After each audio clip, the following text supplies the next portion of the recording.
Worried that like we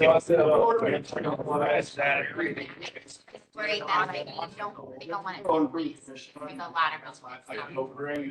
But no, Order. Mr. Clerk, would you check the roll for us, please? French, Here. Kirk, Here. Brewer, Williamson, Here. Glassberger, here, Carroll. And Frank. Have 5 to 7 year long. We can apply the open meetings law. Not according to the list I have from the committee. Stay here. Welcome to stay. You All that you know, they make.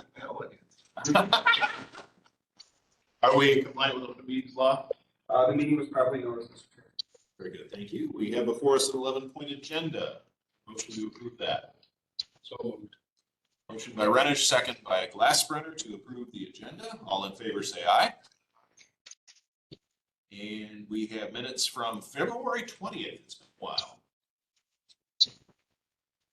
Anybody have questions or corrections on those February 20th minutes? If not, we'll declare the minutes to be approved as presented. Item 6 is public comment. Do we have any members of the public here or online that would like to comment to this committee? Hearing none, we will move on to reports. First of all, the hydraulic study on the Campus Drive bridges. What's up?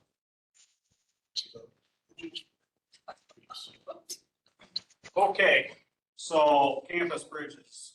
For those of you who are not familiar, the campus bridges have been a talking point before all this stuff happened with the campus for the last several years. The campus bridges are underneath the county's ownership for Wisconsin DOT.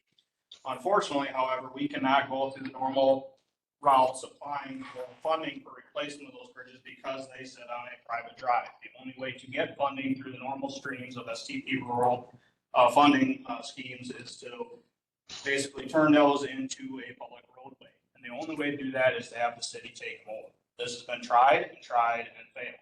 The city has not made any moves to take ownership of those bridges because of liability and so on and so forth. So we sit with structurally deficient bridges that I'd like to remind everybody before anything can happen with the campus, construction-wise, demo, whatever it may be, whatever you guys decide, those bridges have to handle this significant weight that's going to cost them of heavy equipment. So knowing that things were on the rise on the campus, late fall last year, I approached the administrator and I initiated a hydraulic analysis of those bridges. I saw it as a possible opportunity to rip out those single span structures that are currently in place that fall below the deficiency rating and maybe look at the idea of replacing with a box culvert or a twin cell structure of some sort of nature. So I contracted with MSA to perform that hydraulic analysis. They returned the findings several weeks ago. It's a 46-page long document. I have a copy in front of me. The administrator also has a copy if you would like to dig in and read all the details and flow rates and so on and so forth. But they basically compared 3 different systems: aluminum, concrete, and a plain Jane single span bridge.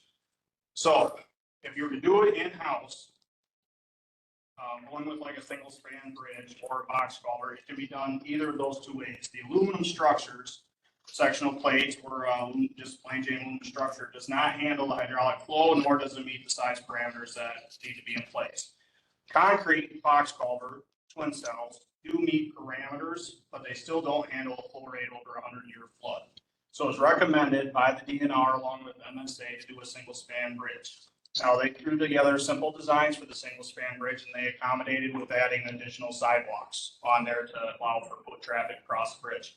By doing this, it would eliminate the need to actually replace the foot traffic walking bridge.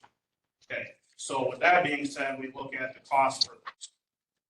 The cost for said bridges are $463,800 a piece, which if you go through the normal funding streams and go through DOT oversight would increase those costs. Now, these are rough estimates done by an engineering consultant agency for the expected construction year 2027. So to do just the 2 bridges, you're going to be at about $927,000.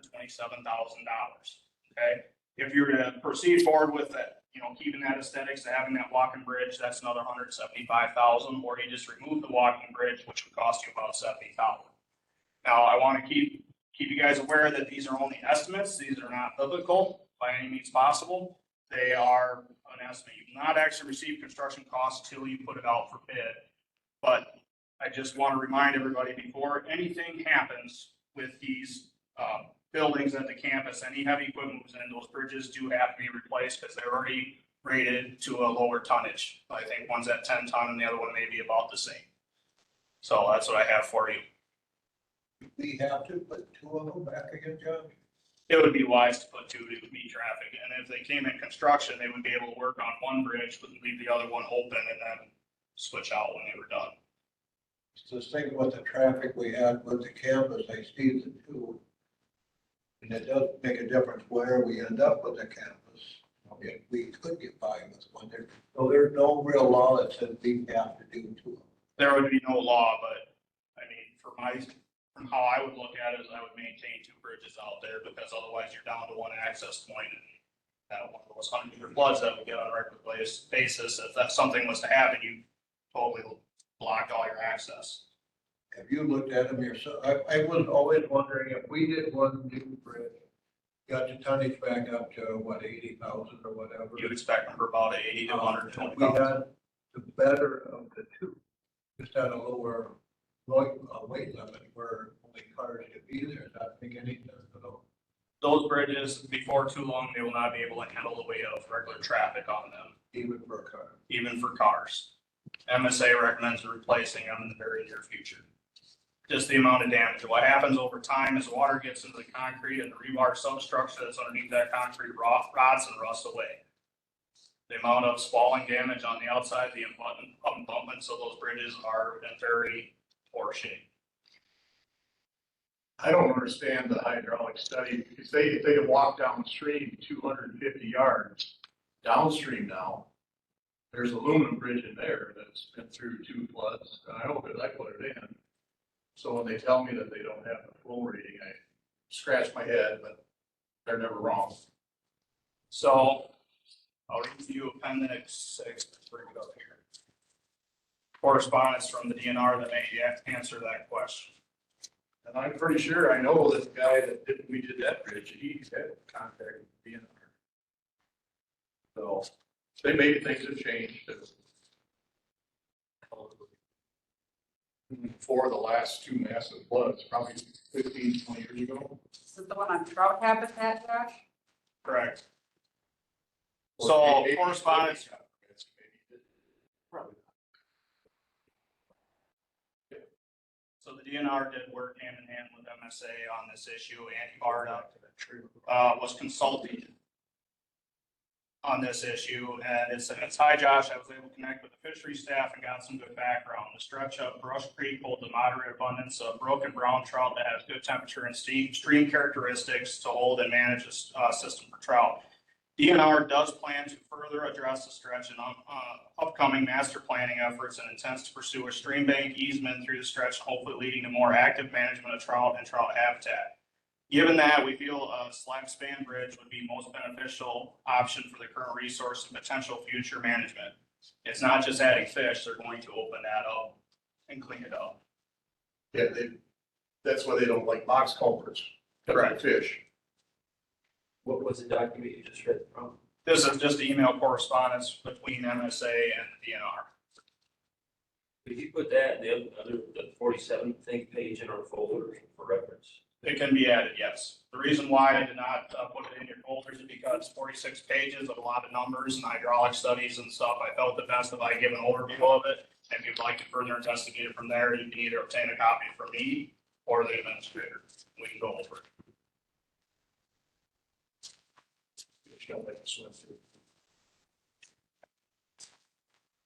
So we would be footing that 977,000 itself. Correct, that would be all in-house cost. There is no funding stream that you can get to help pay for that.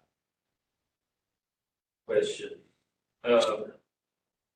Do you think we could get a price on an acro temporary bridge? I can be asked and obtained, yes. The only reason I'm thinking it might be a possibility is it, depending on what happens with the campus, there could be a scenario we just put the bridges in the scope of whatever happens there. Right.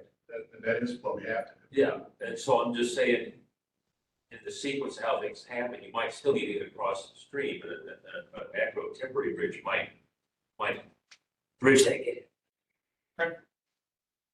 I can dig in and find those details for you. Wouldn't we have access to the high school to an emergency?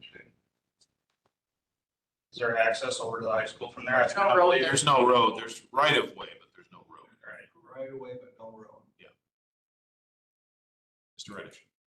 That's always been my suggestion, replace one bridge and do a frontage road over to Hive Drive.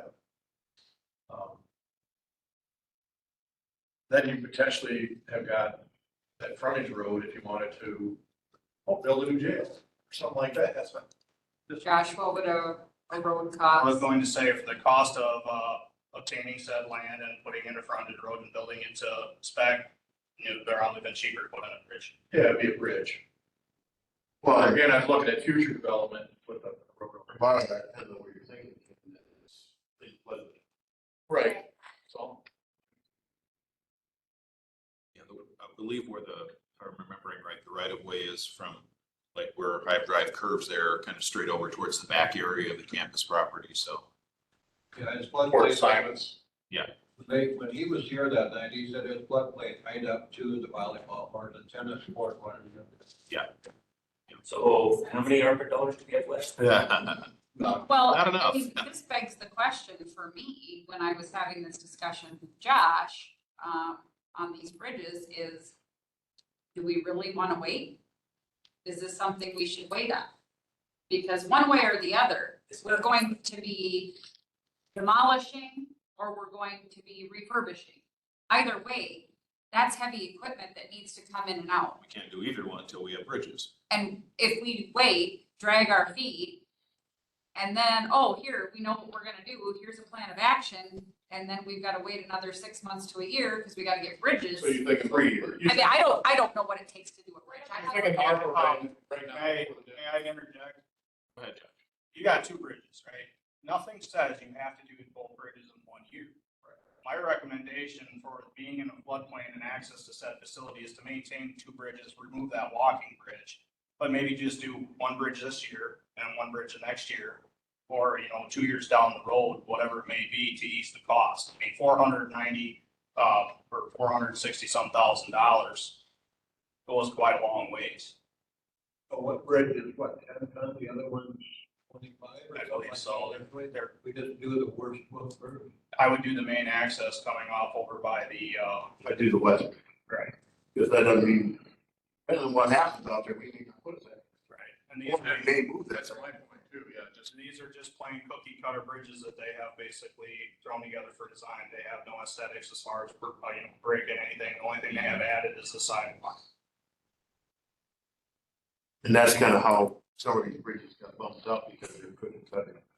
We talk a little bit about the Lone Rock Bridge to an extent, but We'll put in the West Bridge because if nothing else, you know that you're always, hopefully always gonna need access to the natatorium or Simons. And we might be able to just use 1 bridge, but we need 1 good one.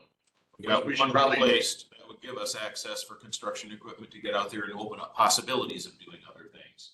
Which we should do sooner than later. And again, the time to strike on bridge replacement, same as road, is now because prices are actually coming back down in the construction realm. The asphalt prices are low and are back down to before COVID. Oh, wow. That's good. So what type of bridge did you say this was? I'll make the motion. Bridge. Do you have us start looking at, get RFP out for bridges? Is that what we Yeah. are wanting to do? The West Bridge. So you wouldn't have to necessarily do an RFP, being as though I maintain a master agreement with MSA. That's one big piece of the puzzle done. You don't have to go through the RFP process. You basically, all I have to do is pick up a phone, initiate to update the master agreement, and they will take care of all said necessary things, DNR, the whole coordination, so on and so forth. I can report back with a proper timeline to put it out to bid, which I imagine if they proceeded right now, they may be able to get something in place by construction season next year. Well, that's what I guess we're looking for is a firm number to take forward on replacing a bridge. Wait, construction season next year. You were saying we need to do it this year. You gotta finish out the engineering and you have to do the proper advertisements and secure your So construction. you're saying just start on it this year, wouldn't actually get replaced till next year? Correct. Right. We waited to do that till Next- next year, then next- the following year before it got. Next year building Right. season. You hope. It's too late into the summer now Right. to hire a construction company to come in and build a bridge. They're all hooked up. So Josh, pursue that based on this committee's direction, and we get the, Just have back take it to the board. I would say yes. So wait, what are we asking, Josh? Get us, Get a firm price on replacing the west bridge.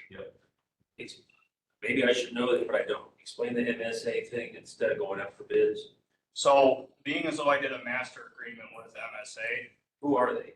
MSA is engineering consultant we've used in the county many, many times on bridge replacements and think they're just another engineering consultant. They do project management, the whole 9 yards, start to finish. So I maintain what's called a master agreement. Normally, when you go through this process, you go through like a state funding program, and then you'd have to do interviews and select, one of these engineering consultants. It's a very lengthy process. A lot of commissioners, including myself, we utilize what's called master agreements. It basically bypasses that RFP process. It streamlines everything. You're perfectly legal about doing it, and you're guaranteeing a good price. And you only pay for what you utilize. You don't have to pay them $1 unless you use them. Got it. Sounds great. We still need a procurement policy. Andy's got it. He's working on it. Okay.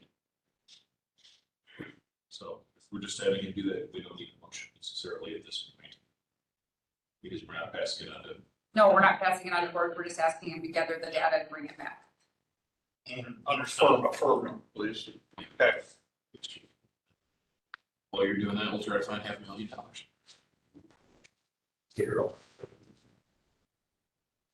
Do we want him to get a number on taking out the pedestrian bridge too? Is that viable right now as it sits? The walking bridge? Yeah. You can continue to use it as is, just for walking. Okay, so there's no need to feel any urgency to get rid of it, okay. Yeah, You do the demo on the bridges yourself, Kevin? what's that? You're gonna do the demo on the bridges yourself? We would not do that, no. So the removal of the existing bridge is $20,000, and that would be a very accurate number for what they estimate. I'd expect to be more than that. I know, that's low. So there's not that much to it. I'm not complaining. Hardball on that. Great.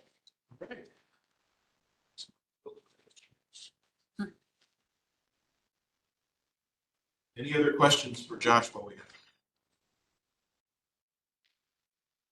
Thank you, Josh. Let's move on to item B, administrators reports.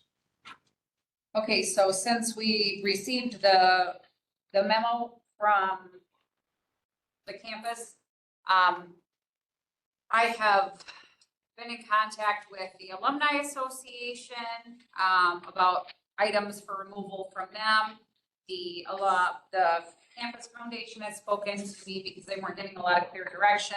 So I asked Mike to reach out to the university systems and try to gain some clarity on whether or not they were working directly with these organizations, because from what I was hearing initially, they had received communication. They have now. They have started taking some of the items out that are theirs, or at least relocating them to a different area. Kathy Granger's been in contact, which I appreciate. So we're working through that. The other big question mark was, how do we delineate items that we want?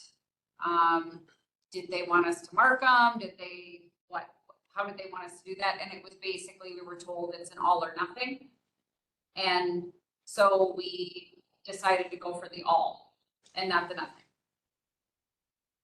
Just because in walking through there are still a lot of, But does that include the tractors and the mowers? well, this is what we don't know. They're removing the Okay, all is vehicles. all. They're removing the vehicles. Well, no, it was said in the memo that there are specific things that they would be taking with them. And they have gotten, like, all the chemicals are out of there. That was disposed of a few months ago. But in walking through and looking at things, they're still working on some of the books and some of the other things. But there are items that I believe we could repurpose and utilize. People around here that haven't had new desks in years and years and years. There are tables, there are computer monitors, there are all sorts of stuff out there. And well, ironically, since that memo has come out, my phone has been ringing off the hook with community organizations and schools requesting items out of the campus. And so in speaking with other department heads and supervisors, and we're kind of thinking the best approach would be to determine what it is that we as a county would like to retain. And then anything beyond that, have maybe an auction. And then if something doesn't sell, give the public an opportunity to participate kind of in a lottery where they get a number, they drop their number in, and whatever number's picked gets that lot of whatever is left. And kind of do it through that kind of a process. So we really wouldn't be, held to cleaning it all up.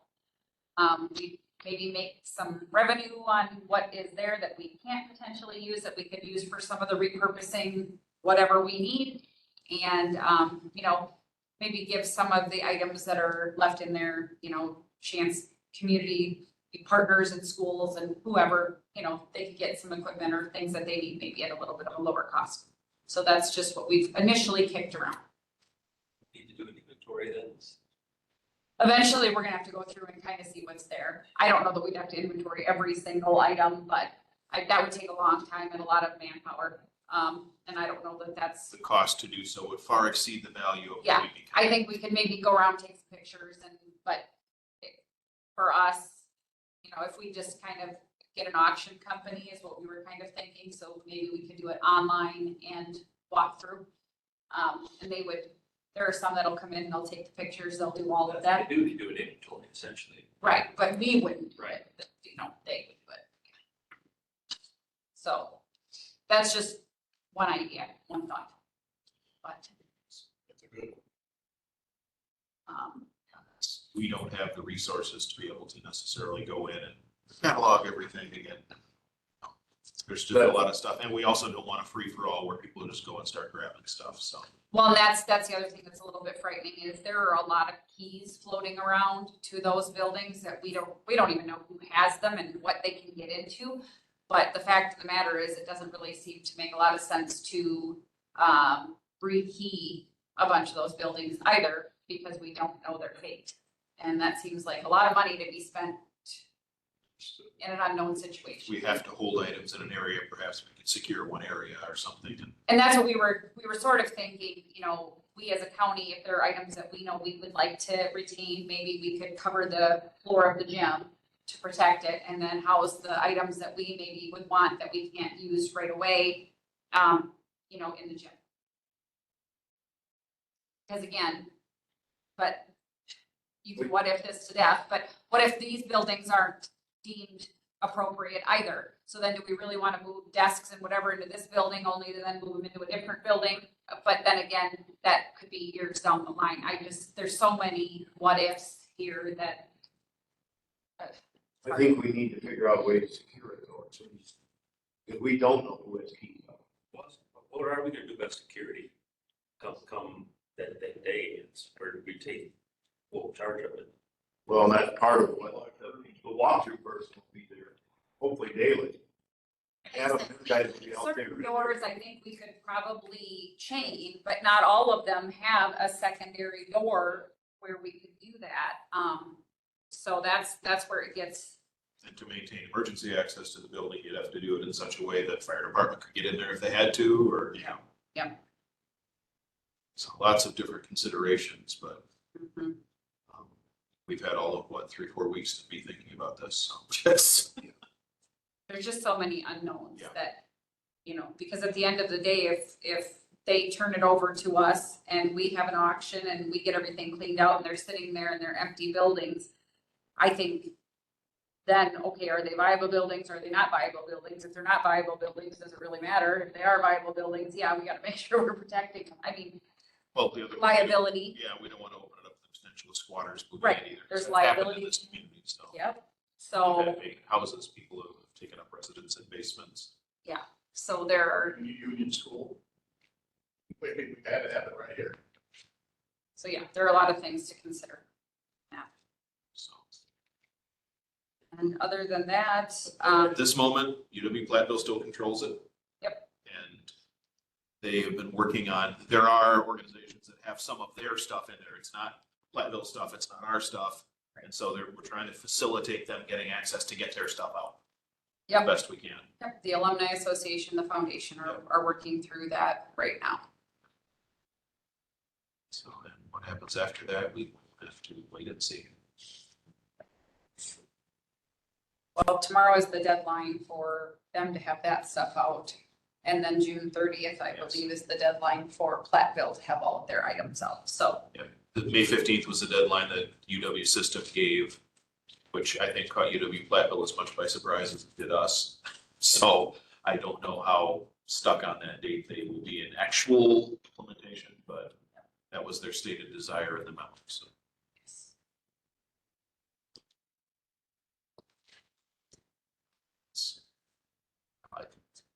I would have a hard time believing there's anything worth a whole lot out there. If there was, I assume they would have taken it already. So that's my personal. I think the skeletons are priceless. I want one. Well, now see, there are some priceless things, but are they valuable? Well, that depends on who you talk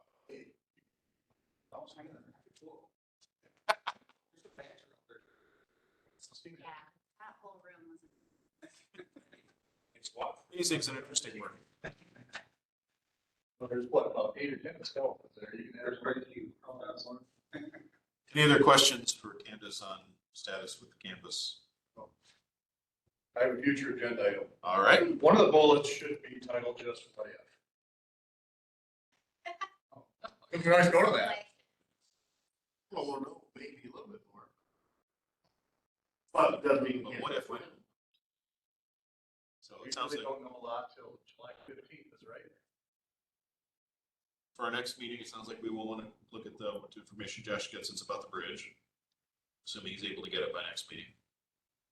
Actually, I do have one question. Yes, Have we had any serious inquiries from entities?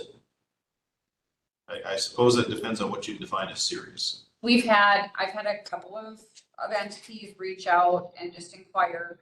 But again, until we know the viability of the building, We're just putting them off for now. I just stated that once we know Yeah. viability, then we can look towards maybe what do we call it, formal proposal process. But at this point, there's no sense in formulating that either until we know whether or not we have viability there. We don't know what they could realistically propose at this point, so. Right.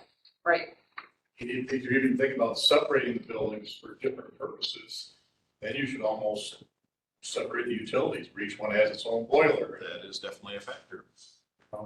It goes, what if? What if, exactly. Do we have a next meeting date yet?